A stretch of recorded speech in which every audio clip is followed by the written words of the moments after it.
ಸರ್ಕಾರಿ ನೌಕರರ ರಾಜ್ಯ ಮಟ್ಟದ ಕ್ರೀಡಾಕೂಟವನ್ನು ಶಿವಮೊಗ್ಗದ ನೆಹರು ಮೈದಾನದಲ್ಲಿ ಆಯೋಜನೆ ಮಾಡಲಾಗಿದೆ. ಈ ಕ್ರೀಡಾಕೂಟವು ಮೇ 18ರಂದು ನಡೆಯಲಿದ್ದು, ಕ್ರೀಡಾಕೂಟದ ಉದ್ಘಾಟನೆಯನ್ನ ಮುಖ್ಯಮಂತ್ರಿ ಸಿದ್ದರಾಮಯ್ಯ ಮಾಡಲಿದ್ದಾರೆ.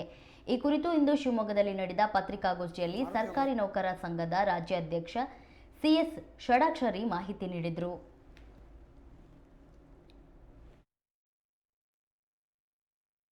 ಪ್ರತಿ ಜಿಲ್ಲೆಯಲ್ಲಿ ಮಾಡ್ತಾ ಇದ್ವಿ. ಈ ಬಾರಿ ಶಿವಮೊಗ್ಗದಲ್ಲಿ 18ನೇ ತಾರೀಕು ಸಂಜೆ ನೆಹರು ಕ್ರೀಡಾಂಗಣದಲ್ಲಿ ಏನು ಹೊರಾಂಗಣ ಕ್ರೀಡಾಂಗಣ ಇದೆ ಅಲ್ಲಿ ಉದ್ಘಾಟನೆಯನ್ನು ಕೂಡ ಮಾಡ್ತಾ ಇದ್ದೀವಿ. ತಮಗೆಲ್ಲ ಕೂಡ ತಿಳಿದಿರುವ ಹಾಗೆ 2017ರಲ್ಲಿ ರಾಜ್ಯ ಮಟ್ಟದ ಕ್ರೀಡಾಕೂಟವನ್ನು ಸಿದ್ದರಾಮಯ್ಯನವರು ಮುಖ್ಯಮಂತ್ರಿಗಳು, ನಾನು ಜಿಲ್ಲಾಧ್ಯಕ್ಷ ಇದ್ದೆ, ಇದೇ ನೆಹರು ಕ್ರೀಡಾಂಗಣದಲ್ಲಿ ಮಾಡಿದ್ವಿ ಫೆಬ್ರವರಿ 2017ರಲ್ಲಿ. ಈ ಬಾರಿ 25ರಲ್ಲಿ ಈ ಬಾರಿ ಇಲ್ಲಿ ಮಾಡ್ತಾ ಇದ್ದೀವಿ.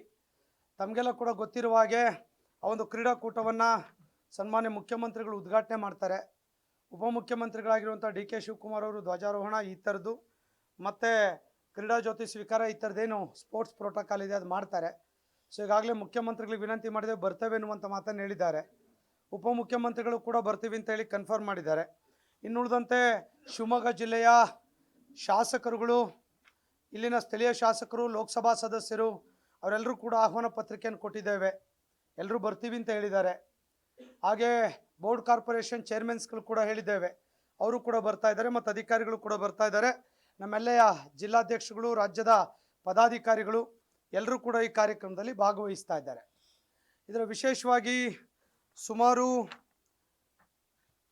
97 ಇಂಡಿವಿಜುವಲ್ ಇವೆಂಟು, ಗ್ರೂಪ್ ಇವೆಂಟ್ಸ್ಗಳು 16 ಮತ್ತು ಕಲ್ಚರಲ್ಲಿ 15 ಇಂಡಿವಿಜುವಲ್ ಮತ್ತು ಗುಂಪು ಇವೆಂಟ್ಸ್ಗಳು 16 ಇವೆಂಟ್ ಆಗ್ತದೆ.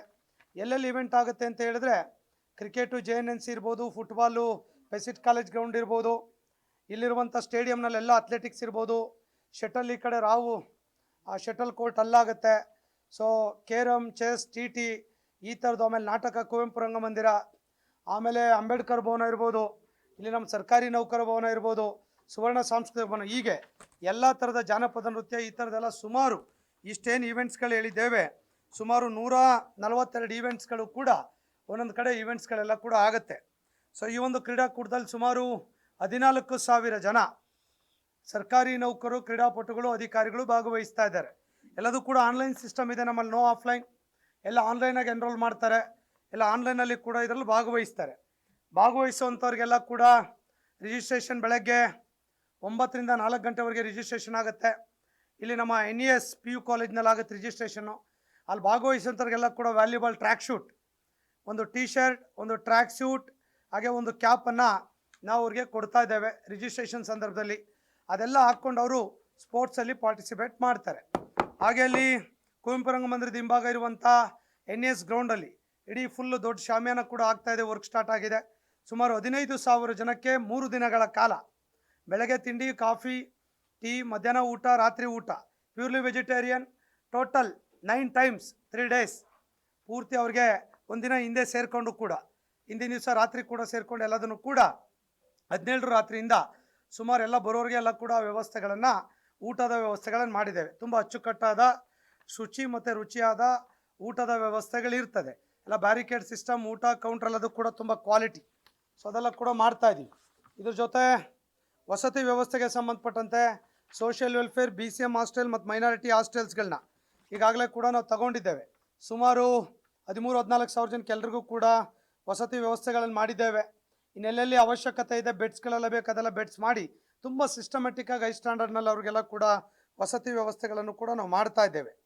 ಪ್ರತಿ ಜಿಲ್ಲೆಯಿಂದ ಸುಮಾರು 400 ಜನ ಕ್ರೀಡಾಪಟುಗಳು, ಅವರೇಜ್ 33 ಜಿಲ್ಲೆ ಬರ್ತದೆ ನಮಗೆ ಶೈಕ್ಷಣಿಕ ಜಿಲ್ಲೆಯಲ್ಲಿ ಸೇರಿಕೊಂಡು, ಅಲ್ಲೆಲ್ಲ ಸೇರಿದ 400, 450, 500ವರೆಗೆ ಸೊ ನಮ್ಮ ನೌಕರ ಅಧಿಕಾರಿಗಳು ಈ ಒಂದು ಇವೆಂಟ್ನಲ್ಲಿ ಭಾಗವಹಿಸ್ತಾ ಇದ್ದಾರೆ.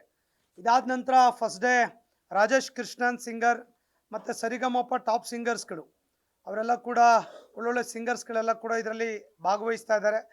5ರಿಂದ 7 ಗಂಟೆವರೆಗೆ ಇನಾಗ್ರೇಷನ್ ಮುಗಿದ ಮೇಲೆ 7 to 11ವರೆಗೆ ಒಂದು cultural program, Rajesh Krishnan team, Sarigamapa team ಮತ್ತು ಅರುಣ್ ಬ್ಯಾಂಡ್ ಅವರೆಲ್ಲರೂ ಕೂಡ ಆ ಒಂದು ಪ್ರೋಗ್ರಾಮ್ನಲ್ಲಿ ಕೂಡ ಅವರು ಎಲ್ಲ ಸಂಗೀತ ರಸಸಂಜೆಯನ್ನು ಅವರು ಕಾರ್ಯಕ್ರಮವನ್ನು ಕೂಡ ಕೊಡ್ತಾ ಇದ್ದಾರೆ. ಅದು ಫಸ್ಟ್ ಡೇ. ಹಾಗೆ ಸೆಕೆಂಡ್ ಡೇ ಕೂಡ ಜನಪದ ದಿಬ್ಬಣ ಅನ್ನುವಂಥ ಒಂದು ಕಾರ್ಯಕ್ರಮ ಮಾಡ್ತಾ ಇದ್ದೇವೆ. ಸೊ ಅಲ್ಲಿ ಕೂಡ ಇಡೀ ರಾಜ್ಯದ ಎಲ್ಲ ಜಾನಪದ ಕಲಾ ತಂಡಗಳು ಕೂಡ ಅದರಲ್ಲಿ ಅದೇ ಹೊರಾಂಗಣ ಕ್ರೀಡಾಂಗಣದಲ್ಲಿ ಏನು ಇಂಡೋರ್ ಸ್ಟೇಡಿಯಂ ಒಳಗಡೆ ಇದೆ ಅದೇ ಡಯಾಸ್ನಲ್ಲಿ ಕೂಡ ಅವರು ಭಾಗವಹಿಸ್ತಾ ಇದ್ದಾರೆ. ಸೊ ಅದು ಶಿವಮೊಗ್ಗ ಜನತೆಗೆ, ಶಿವಮೊಗ್ಗ ಜಿಲ್ಲೆ ನೌಕರರಿಗೆ, ಭಾಗವಹಿಸಿರುವಂಥ ನೌಕರರಿಗೆ ಒಂದಿಷ್ಟು ಮನರಂಜನೆ